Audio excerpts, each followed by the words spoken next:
Good morning, sports fans. Where in the world is Wayne today? Well, today we are leaving Trujillo, Peru. Been here for a couple of days. This is a desert town on the ocean, and it hasn't been a lovely trip so far.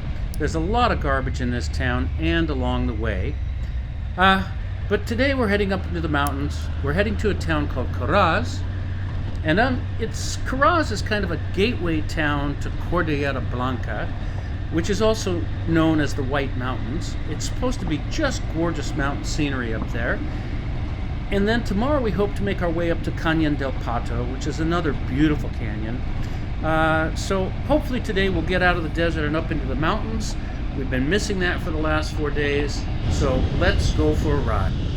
So before I show you the ride we did today, this is northern Peru. It is mostly desert right along the ocean, and unfortunately there's a ton of garbage, as I'll show you in this next clip.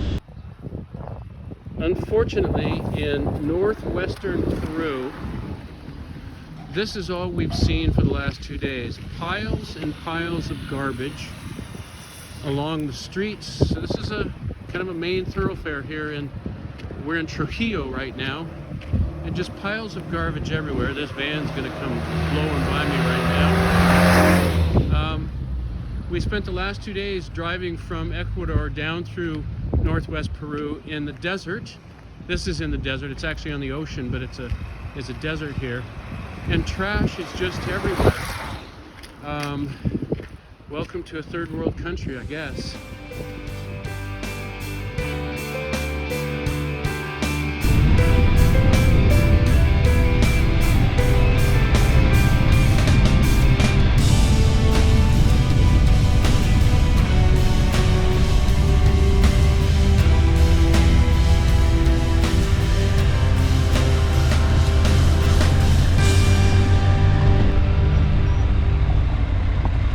All right, well, we find ourselves on a dirt gravel road here. We're off the main highway. We're heading east now toward Coraz. It's a beautiful day, and the road is in really good shape. Gravel. We haven't seen any potholes yet, so should be a fun ride. Let's go. Well, this first section of dirt is in the kind of the flat desert area. Lots of construction going on and lots of dust. It was very, very dry. And one of the problems with having a 360 camera is that you have 2 lenses. And as you can see here, my front lens has a ton of dust on it, and I didn't realize it. Quickly, the road, while it stays dirt and gravel, starts to go into this valley along this river. And if you look closely at the mountains, it's kind of hard to see in the GoPro here, but they were almost like painted mountains. Some really beautiful colors going along there. So anyway, this was really a nice ride. And then, as is usual in many Latin American countries, there's livestock on the road that we have to dodge. Got some goats here that we have to get by. And then the road starts to climb into the mountains, and it's a single 1-lane road. It's now pavement. And the biggest challenge on this road is we've got to get past these trucks, so they kind of pull over and let us go by.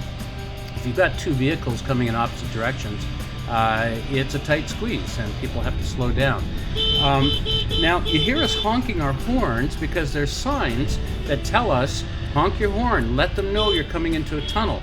So we are starting to come into a series of tunnels here. Now I don't know how many tunnels there were on this road that day, but I'm going to say at least 50, and they're all just like this. They're narrow, single-lane tunnels. And so if there's cars or trucks coming in the opposite direction, you've got to stop, turn around, back up, whatever. Here we run into a car, and so we pull over in an open area, and then we can proceed through the tunnel. And, you know, most of the time this worked just fine. We could hear or see them coming. So we enter this tunnel, and we think everything is clear, and then there's a truck coming from the opposite direction. So I stop, Dave stops, and he sees an opening where he can probably squeeze through and get past this truck. And I'm just sitting here thinking, okay, I've got a little bit of a crevice in the side of the tunnel here. I'm just gonna sit tight here and he can get past me. So I'm sitting here waiting for him. He comes up slowly, and then he starts waving at me and saying, no, you got to get over more. And I'm going, I don't have any room, dude. So I squeeze over just another couple of inches, and then he can finally get by me. So, you know, these are sort of the things that happen in these one-lane tunnels. You just don't know who's coming through the other end. And then I get into this tunnel, and there's a truck at the other end, and he simply refuses to back down. I was already in the tunnel. He was just at the mouth of it, and you know, he could have easily put it in reverse and let us go through, but he decided not to do it.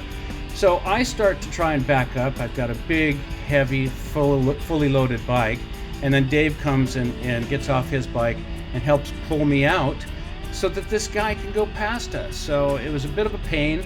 I thought he should have given way to me, but he decided not to. So we finally get her pulled out. He can move on, and then we can continue our journey. So once we were clear of all the tunnels, the rest of the road to Karaz was just this beautiful one-lane road twisting through these canyons and valleys with a river flowing by it. It was a very uneventful ride the rest of the way. Had to get past a couple trucks here and there, but other than that, there were no other issues. And we finally made it to Karaz. So if you like this video, please give us a big thumbs up and subscribe to the channel, and we'll see you on the next ride. Ciao!